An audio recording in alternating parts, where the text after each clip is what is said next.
का ज्ञान केवल अपने तक सीमित रख लेने के लिए नहीं होता, वो तो एक संदेश होता है जिसे सारे संसार तक पहुंचाना आवश्यक है।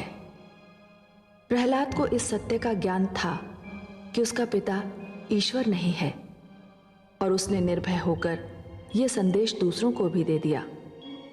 उसके गुरु जब उसे वो शिक्षा दे रहे थे जिसे प्रहलाद अनुचित और असत्य समझता था, अपने मन में वो उसी शिक्षा का आदर करता था जो उसे देवर्षि से मिली थी।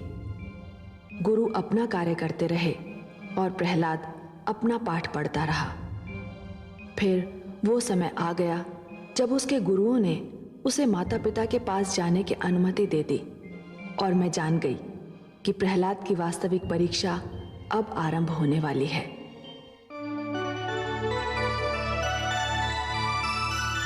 महारानी जी, महारानी जी, महारानी जी, बधाई हो। राजकुमार प्रहलाद गुरुकुल से आ रहे हैं। सच?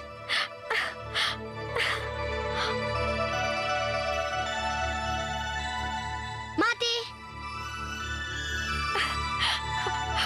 पुत्र, कितने दिनों से तेरे आने की प्रतीक्षा में मैं एक एक घड़ी गिन रही थी। कैसा है तू पुत्र? मैं सकुशल हूँ माते। गुरुकुल के कठोर जीवन ने मेरे पुत्र को कितना कुम्हला दिया है। गुरुकुल का जीवन कठोर होता है माते, परंतु इस कठोरता में आनंद ही आनंद है। बस कुछ याद आता था तो तुम्हारे हाथ का भोजन। जब भी मैं भोजन करता था मेरे सामने तुम्हारा मुख आ जाता था। हाय मेरा पुत्र, अब मैं नित दिन तुझे अपने हाथों से भोजन कराऊंगी। पुत्र, तेरी देखभाल तो मैं स्वयं करूंगी। महारानी की जय हो। सभागार से महाराज का संदेश आया है। उन्हें राजकुमार के आने की सूचना मिल चुकी है। वे चाहते हैं कि कुमार से वे सभागार में ही मिले। चलो ये भी अच्छा हुआ, इसी समय महाराज से भेंट हो जाएगी। चलो पुत्र। भगवान हिरण्यकशिपु की, भगवान हिरण्यकशिपु की, भगवान हिरण्यकशिपु की, भगवान हिरण्यकशिपु की, भगवान हिरण्यकशिपु की, भगवान हिरण्यकशिपु की, भगवान हिरण्यकशिपु की, भगवान हिरण्यकशिपु की, भगवान हिरण्यकशिपु की, भगवान हिरण्यकशिपु की।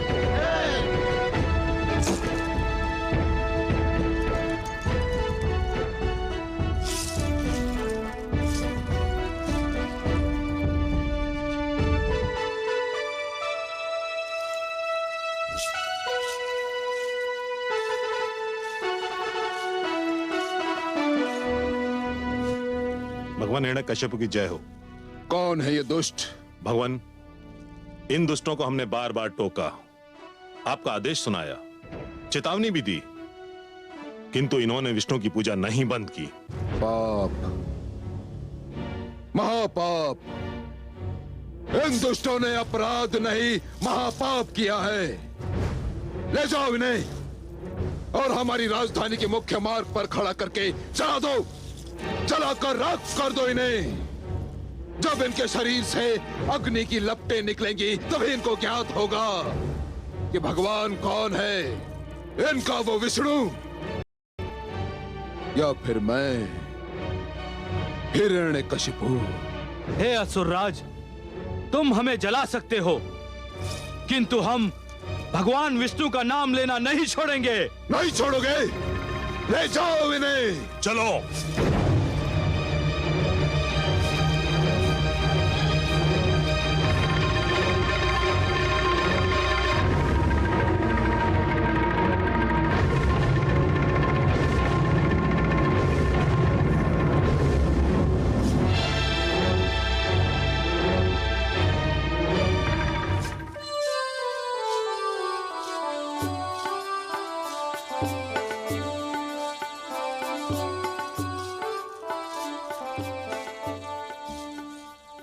पिताश्री।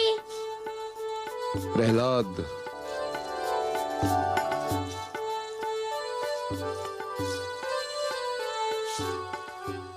कैसा लगा तुम्हें गुरुकुल पुत्र? बहुत सुंदर। पिताश्री, जानते हैं वहाँ मुझे बहुत से मित्र मिल गए हैं। वे मुझे बहुत प्यार करते हैं।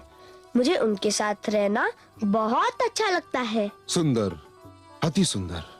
वो तुम्हारे गुरु, उन्हें कैसा पाया तुमने? वे भी बहुत अच्छे और बहुत विनम्र हैं। मेरी देखभाल करते रहे, परंतु पिताश्री, उन्हें तो ये भी नहीं पता कि शिष्य को क्या पढ़ाना चाहिए। वे तो शिष्यों को एक असत्य पाठ पढ़ाते हैं। देखा कितना चतुर है मेरा पुत्र।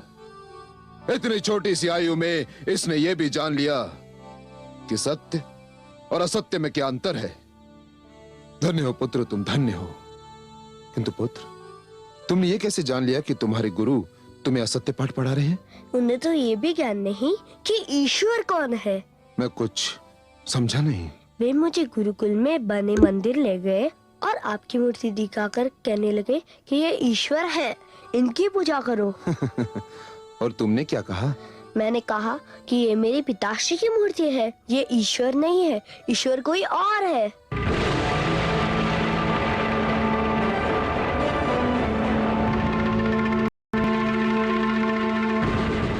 तो फिर ईश्वर कौन है? कौन है ईश्वर? आपको भी नहीं पता?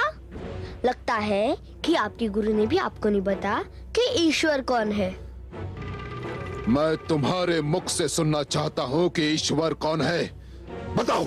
चलिए, आपके गुरु ने नहीं बताया तो मैं ही बताए देता हूँ।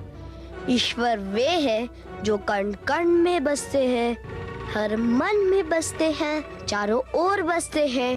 श्री सागर जिनका बसेरा है, शेषनाग जिनकी शैया है, उनका नाम है वासुदेव श्री विष्णु। मेरा पुत्र।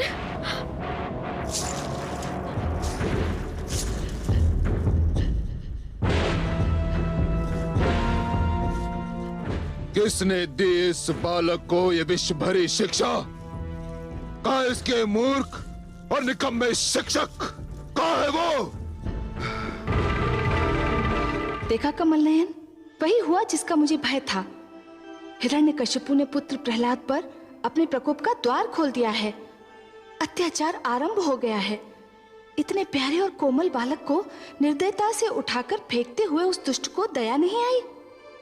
हाँ महादेवी, कथा आरंभ हो गई है। ये वो कथा है जो हर युग में सत्य की पताका फहराने वालों को प्रेरणा देगी। पर आप घबराइए मत। जो पुष्प खिलने वाला होता है वो खिलकर ही रहता है। धूप उसे कुम्हला नहीं सकती महादेवी। जो प्रकाश फैलने वाला होता है वो फैलकर ही रहता है। अंधेरा उसकी राह नहीं रोक सकता। हिरण्यकशिपु ने प्रकोप का नहीं, अपने पतन का द्वार खोल दिया है। अब आप देखिए क्या होता है। हिरण्यकशिपु ने इस सत्य को पहली बार सुना है और उसका दंड यह है कि यही सत्य उसे बार बार सुनना होगा।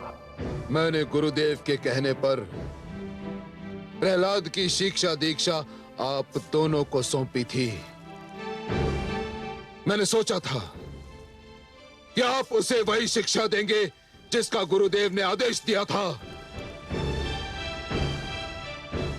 मैंने सोचा था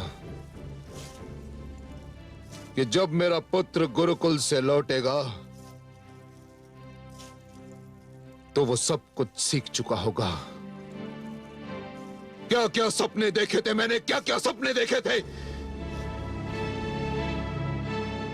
मैंने सोचा था इस शिक्षा प्राप्त करके मेरा पुत्र मेरी परंपरा को आगे बढ़ाएगा, मेरा मान बढ़ाएगा, मेरे नाम को ऊंचा करेगा। परंतु आपने उसे सर्वथा उल्टी शिक्षा दी। उसे वो नाम बताया जिसे सुनकर मेरे कानों में विष खुल जाता है, मेरे तन मन में आग लग जाती है, और वो नाम है विष्णु विष्णु विष्णु। भगवान, बस मैं कुछ नहीं सुनना चाहता, कुछ नहीं। ले जाइए उसे और उसके मस्तिष्क में भरे कूड़े करकट को निकाल बाहर कीजिए और उस मूर्ख को बताइए ईश्वर कौन है। कौन है ईश्वर? मैं आप दोनों को अंतिम बार क्षमा कर रहा हूं, अंतिम बार समय दे रहा हूं।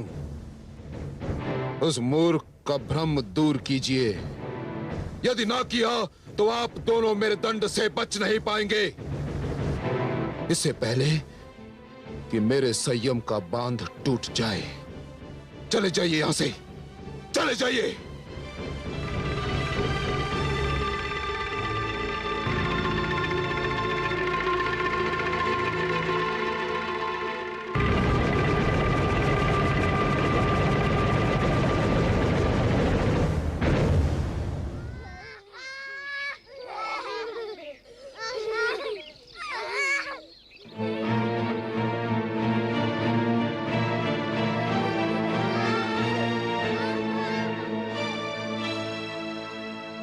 यह तुम्हारी शैया है राजकुमार। संध्या हो गई है, अब तुम विश्राम कर लो। हे गुरु, मुझे खेद है कि मेरे कारण आपका अपमान हुआ। अभी तो केवल अपमान हुआ है। यदि अब भी तुमने हमारी बात नहीं सुनी, असुर नीति का अध्ययन नहीं किया, तो अगली बार हमारा वध भी हो सकता है। जग की ये रीति है कि शिष्य गुरु को दक्षिणा देते हैं, परंतु तुम्हारे रूप में हमको एक ऐसा शिष्य मिला है जो दक्षिणा के बदले दंड दिलाने के लिए तत्पर है। शिष्य का धर्म है कि गुरु को सुख पहुंचाना, उनकी सेवा करना। जिस शिष्य के कारण उनके गुरुजन को कष्ट हो, दुख हो, उस शिष्य के जीवन को धिक्कार है। तो फिर हमें वचन दो, जो हम कहेंगे वही करोगे। मैं ये वचन तो नहीं दे सकता, परंतु मैं ये वचन अवश्य दे सकता हूँ कि मेरे कारण आपको कभी कोई कष्ट नहीं होगा। तुम्हारे मुख से कभी तो इतने मधुर बोल निकलते हैं कि मन प्रसन्न हो जाता है, और कभी ऐसे कटु वचन बोलते हो कि हमारे प्राण सूख जाते हैं। कटु वचन? मैं कभी कटु वचन नहीं बोलता। आप सत्य वचन को कटु वचन क्यों कहते हैं? हाँ वही, परंतु तुम्हारा सत्य हमारे विचारों से मेल नहीं खाता। वह इसलिए गुरुजन कि मेरी और आपकी विचारधारा में अंतर है। परंतु आप चिंता ना करें, मैं अपने विचारधारा का सारा उत्तरदायित्व तो अपने सिर ले लूंगा। आप पर कभी आँच नहीं आने दूंगा, यह मेरा वचन है। ठीक है, अभी विश्राम करो। भोर होने पर देखेंगे कि तुम हमको भगवान हिरण्यकश्यप के प्रकोप से कैसे बचाते हो। चलो भ्राताशंड।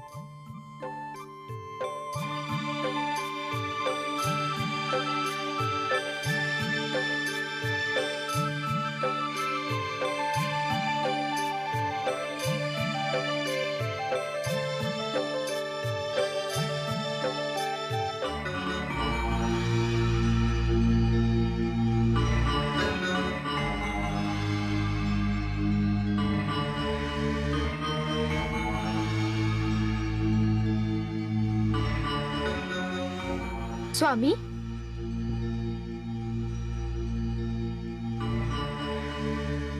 आप अभी तक नहीं सोए? नींद नहीं आ रही है महारानी। तुम्हारे पुत्र ने मेरी आंखों की नींद छीन ली है। मेरा पुत्र? क्या वो आपका पुत्र नहीं? यही तो खेद है महारानी कि मेरा ही पुत्र मुझी से विद्रोह कर रहा है। मेरा ही रक्त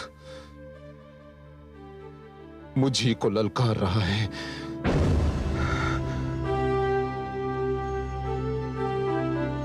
एक रात्रि वो थी जब वो यहां आने वाला था। उस रात्रि प्रसन्नता के कारण मुझे नींद नहीं आ रही थी, और एक रात्रि ये है जब उसकी बातों ने मेरे तन मन में आग लगा दी है। और आज मुझे क्रोध के कारण नींद नहीं आ रही है महारानी। आपका पुत्र अभी छोटा है स्वामी। परंतु महारानी, मैं ये सहन नहीं कर सकता कि सारा संसार मुझे ईश्वर मानता है और मेरा ही पुत्र अपने मन में विष्णु की मूर्ति बसाए बैठा है। विष्णु की मूर्ति हट धर्मी पर तुला हुआ है वो। यह बालहट है और बालहट का उत्तर क्रोध से देना उचित नहीं स्वामी। हम उसे प्यार से समझाएंगे तो वो अवश्य मान जाएगा। पुत्र है, उस पर प्यार भी आता है, किंतु विद्रोही है, इसलिए उस पर क्रोध भी आता है। मुझे भय है महारानी, कहीं मेरा क्रोध मेरे प्यार की सीमा को लांघ ना जाए। उसे मुझे ईश्वर मानना ही होगा। ऐसा ही होगा स्वामी, आप उसके गुरुजनों पर भरोसा कीजिए। महारानी, और यदि ऐसा नहीं हुआ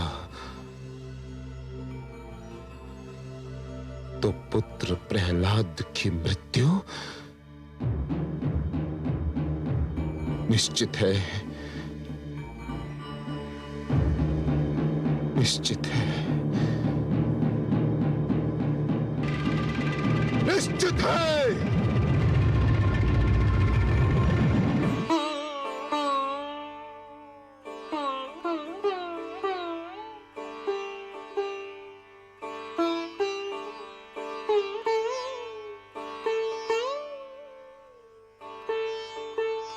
मित्र प्रहलाद, राजकुमार, क्या हो गया इन्हें? इनकी तो सांस भी नहीं चल रही है। कहीं मर तो नहीं गया हमारा मित्र? चलो गुरुजन को बताते हैं।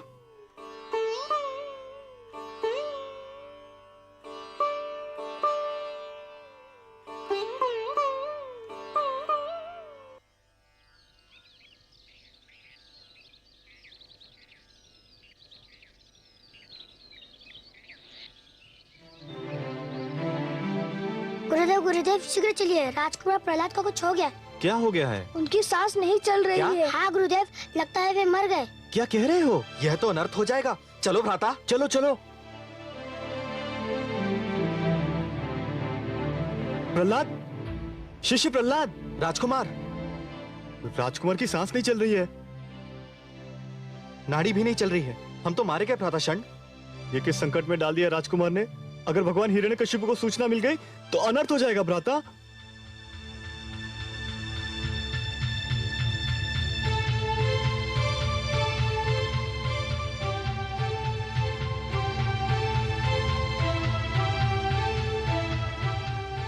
क्या हुआ?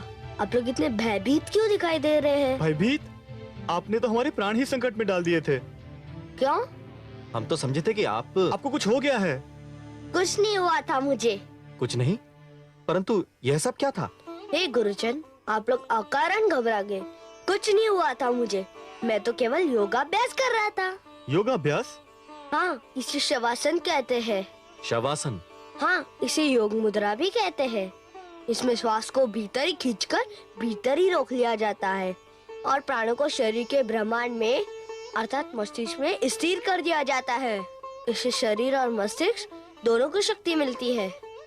हे कमल नयन, क्षण भर के लिए तो मैं भी स्तब्ध रह गई। मुझे अचरज हो रहा था कि पुत्र प्रहलाद की जीवन लीला इतनी शीघ्र कैसे समाप्त हो गई। महादेवी, पुत्र प्रहलाद की जीवन लीला अभी तो आरंभ ही नहीं हुई है, तो वो समाप्त कैसे होगी? प्रहलाद प्राणायाम का अभ्यास कर रहा था। प्राणायाम जो योग क्रिया का एक अंश है, श्वास पर नियंत्रण पाने का गुर है। और हे देवी, श्वास जीवन का दूसरा नाम है। जो श्वास पर नियंत्रण पा लेगा वो जीवन पर नियंत्रण पा लेगा। ये सब पुत्र प्रहलाद को देवर्षि ने सिखाया था। हाँ महादेवी, देवर्षि ये जानते हैं कि इस योग क्रिया का महत्व आने वाले युगों में जाकर ही जान पड़ेगा। आने वाले युगों में धरती पर जनसंख्या इतनी बढ़ जाएगी, इतने नित नए आविष्कार होंगे कि वातावरण दूषित हो जाएगा, प्राणवायु विषैली हो जाएगी और उस समय श्वास पर यह नियंत्रण मानव के लिए बहुत उपयोगी सिद्ध होगा। आप सत्य कह रहे हैं सर्वज्ञ। आने वाले युगों में योग क्रिया हर समुदाय, हर वर्ग के स्त्री पुरुषों के लिए स्वस्थ जीवन का आधार बन जाएगी। और प्रहलाद के लिए तो यह और भी आवश्यक है महादेवी, क्योंकि अब उसके जीवन में जो घटनाएं घटने वाली हैं, उनमें उसकी ये योग क्रिया ही उसका साथ देगी। प्राणायाम, श्वास पर यह नियंत्रण भू जल वायु हर स्थान पर काम आता है, और उसने ये नियंत्रण क्रिया स्वयं देवर्षि से सीख ली है।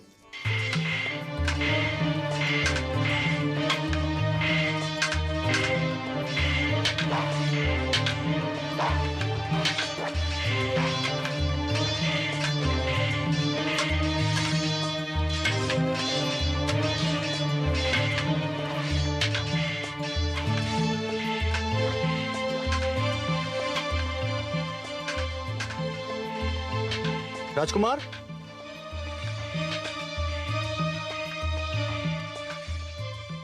हे गुरुदेव, मैं आपसे कितनी बार विनती कर चुका हूँ कि आप मुझे शिष्य कहकर बुलाया करें, राजकुमार नहीं।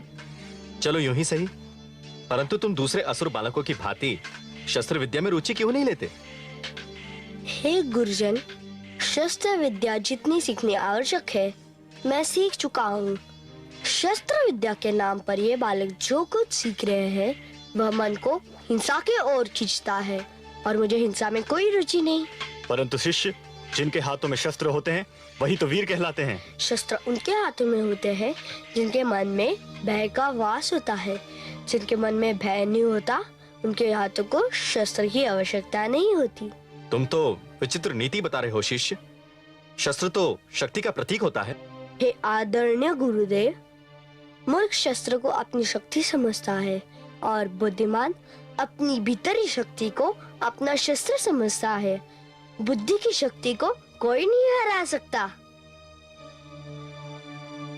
हे गुरुजन, हमें मित्र प्रहलाद की बातों में बड़ा आनंद मिलता है। मित्र प्रहलाद, हमें भी कोई कथा सुनाओ। शस्त्रों के खेल में हमें भी आनंद नहीं आता। मूढ़ बालक, राजकुमार प्रहलाद की चाल चलने जाएगा तो स्वयं अपनी चाल भूल जाएगा तू।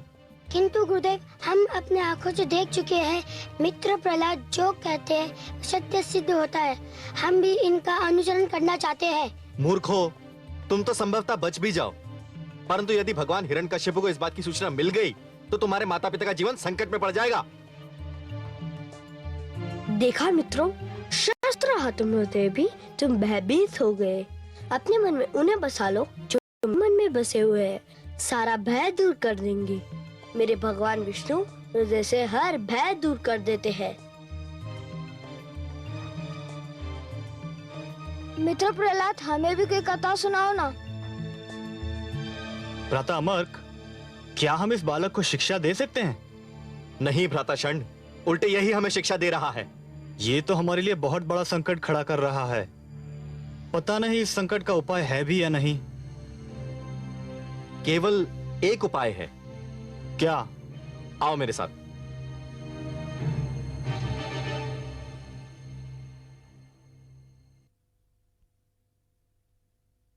महारानी की जय हो। गुरुकुल से गुरु षंड और गुरु अमर्क आए हैं और आपसे मिलना चाहते हैं। इस समय? इतनी रात्रि को? कहते हैं कोई बहुत आवश्यक कार्य है। ठीक है, भेज दो। जी महारानी।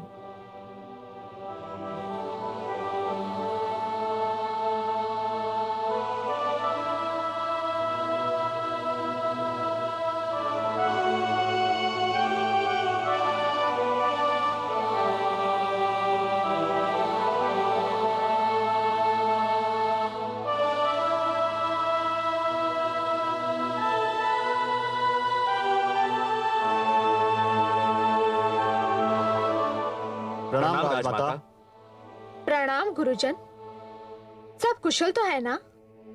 कुशल होता तो इतनी रात्रि को आपको कष्ट देने का साहस नहीं करते राजमाता। क्या बात है?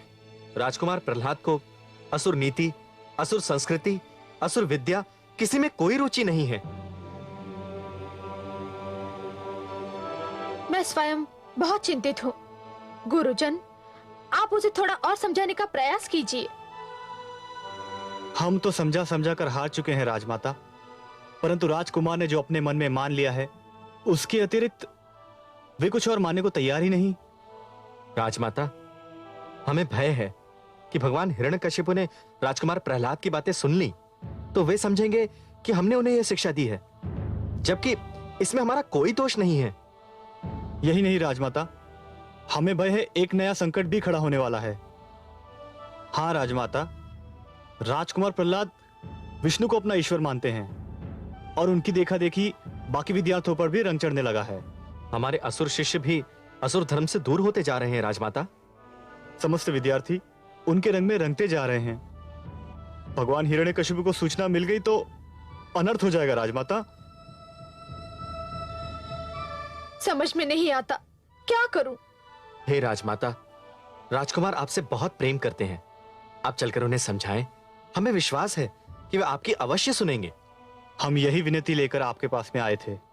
आप कहते हैं तो मैं आपके साथ अवश्य चलती हूँ, उसे सीधी राह पर लाने का प्रयास करती हूँ। धन्य है राजमाता।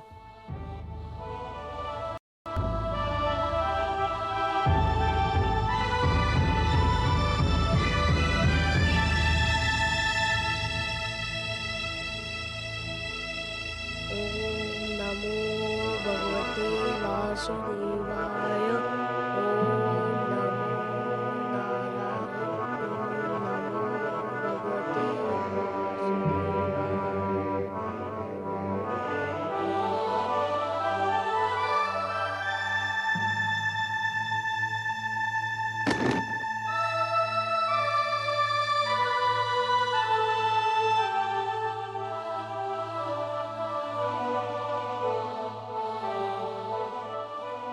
पुत्र प्रहलाद,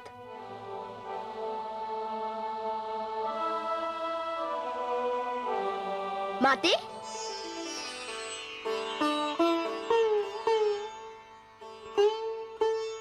माते, आपको देखकर मेरा मन प्रसन्न हो गया, परंतु आपको कष्ट करने की क्या आवश्यकता थी? मुझे बुला लिया होता। पुत्र, यदि आधी रात्रि को मुझको राजभवन छोड़कर तुम्हारी कुटिया तक आना पड़ा तो इसका अर्थ जानते हो पुत्र? नहीं माते। इसका अर्थ ये है कि मैं बहुत विचलित हूँ, दुखी हूँ पुत्र। विचलित? दुखी? पर किसके कारण? तुम्हारे कारण पुत्र। मेरे कारण? हाँ पुत्र, तुम्हारे कारण। तुम जिस प्रकार अपने विचारों को व्यक्त करते हो उसके कारण। परंतु माते, अपने विचारों को व्यक्त करना तो हर एक का अधिकार है। अवश्य है पुत्र, परंतु एक का अधिकार दूसरे के लिए हानि बनने लगे तो हर एक को सोचना चाहिए कि अधिकार का प्रयोग किस सीमा तक किया जाए। आइए माते,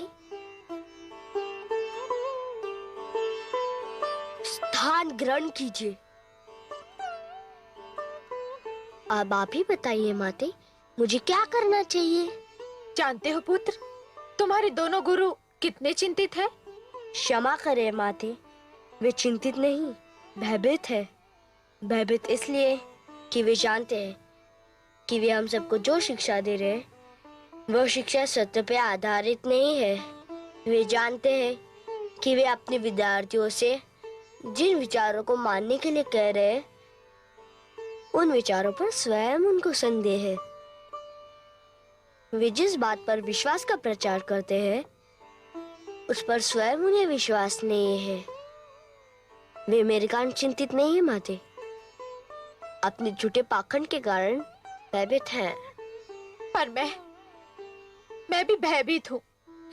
जिस दिन से तूने महाराज को रुष्ट किया है मेरी तो रातों की नींद उड़ गई है। हर पल यही भय रहता है कि तेरा क्या होगा, और यदि तुझे कुछ हो गया तो मैं क्या करूंगी? भय को मन से निकाल दीजिए। जब आप नहीं जानती कि आपका क्या होगा, मैं भी नहीं जानता कि मेरा क्या होगा, तो फिर इसके लिए सोचना क्या? सब भगवान पर क्यों ना छोड़ दिया जाए? क्योंकि होगा तो वही जो ईश्वर चाहेगा। क्या होगा, क्या होने वाला है, ये भी केवल वही जानता है। फिर हम क्यों चिंता करें? जितनी सरलता से तू चिंता से मुक्त हो सकता है, मैं कैसे हो सकती हूँ? मेरे लिए तो एक और मेरा पति है और दूसरी ओर मेरा पुत्र, और उन दोनों की चिंता में फंसी मैं एक पत्नी, एक माता जो न इस पार जा सकती है न उस पार। मैं क्या करूं? आप भी मेरे ईश्वर पर विश्वास कीजिए, सब कुछ उसी पर छोड़ दीजिए। भय या चिंता के स्थान पर मन में ये सत्य बसा लीजिए कि यश अपयश, जीवन मरण सब ईश्वर के हाथ में है। जिसके साथ वो है उसकी ना कोई चिंता है ना भय।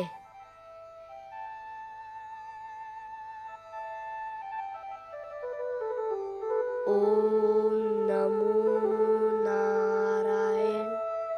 ओम नमो भगवते वासुदेवा। ओम नमो भगवते वासुदेवाय। ओम नमो नारायण। ओम नमो भगवते वासुदेवाय। ओम नमो नारायण। ओम नमो भगवते वासुदेवाय। ओम नमो नारायण। ओम नमो भगवते वासुदेवाय।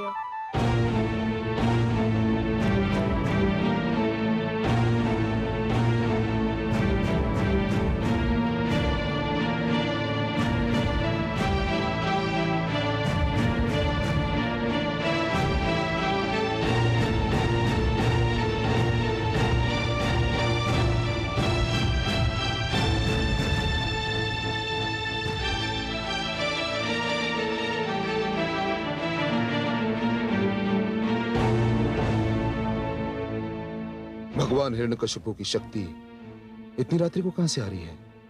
पुत्र प्रहलाद से मिलने का मन कर रहा था, उसी से मिलकर आ रही हूँ। आपने अकारण ही कष्ट किया महारानी। मैं स्वयं कल उसे अपने सभागार में बुलाने वाला हूँ। कल? नहीं स्वामी, इतनी शीघ्र मत बुलाइए उसे। उसकी शिक्षा में बाधा आएगी।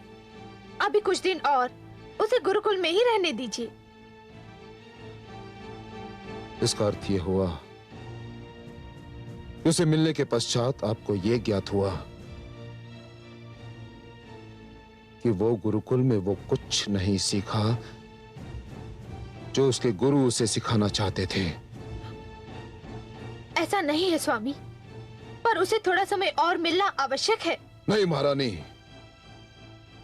मैं और अधिक समय नहीं दे सकता। ये प्रश्न भगवान हिरण्यकशिपु के मान सम्मान का है। ये प्रश्न हमारे अभिमान का है। मैं कल ही सेनापति अश्वमित्र को भेजकर प्रहलाद को सभागार में बुलाने का आदेश देता हूं।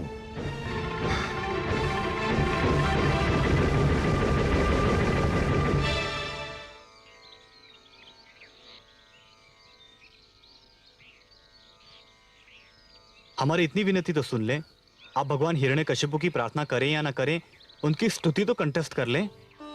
हे गुरुदेव, अब जानते हैं कि आप जो कह रहे हैं वह मेरे पिताश्री के भय से कह रहे हैं, अपने मन से नहीं। अब जानते हैं कि किसी राजा की स्तुति नहीं की जाती, केवल ईश्वर की स्तुति की जाती है। और मेरे ईश्वर नारायण है, मुझे उनकी स्तुति कंठस्थ है। मित्र, हमें भी बताओ क्या स्तुति है? सुनोगे? हाँ हाँ, अवश्य सुनेंगे। अरे अरे, यह क्या अनर्थ कर रहे हो? हम मित्र प्रहलाद से स्तुति सुनेंगे। तो सुनो, आओ मेरे साथ।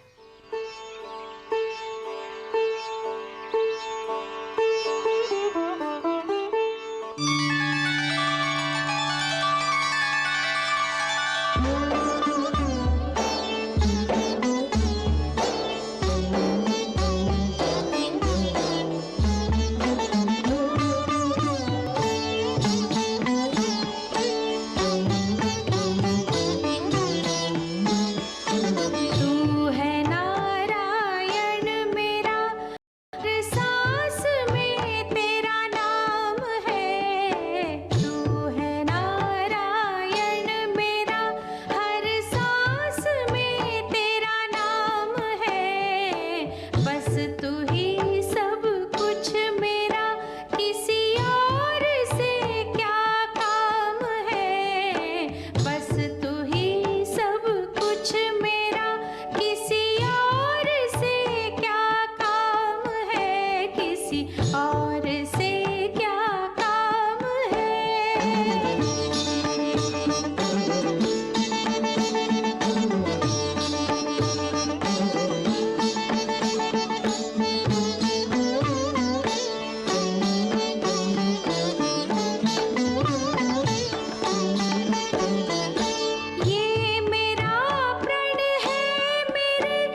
तुझे कोटि कोटि प्रणाम है।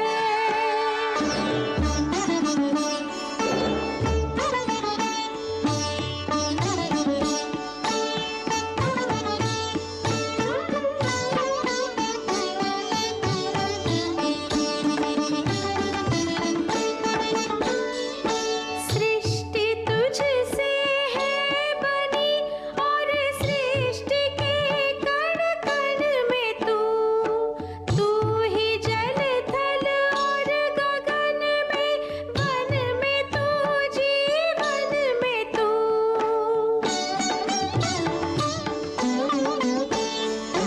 हर दिशा में छवि तेरी, चहुओर तेरा धाम है। तू है नारायण मेरा, हर सांस में तेरा नाम है। बस तू ही सब कुछ मेरा, किसी और से क्या काम है, किसी और से क्या काम है।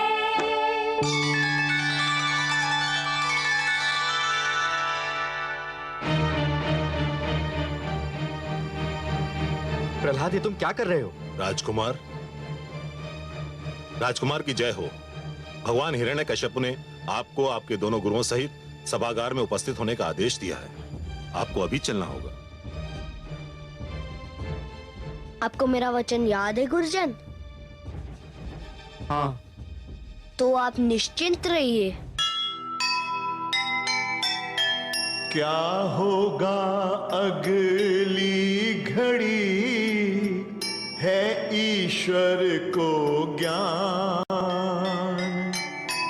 एक और विश्वास है, एक और अभिमान।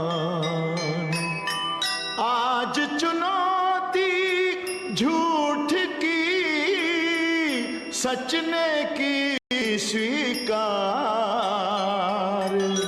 देखें किसकी जीत हो, देखें किसकी हार।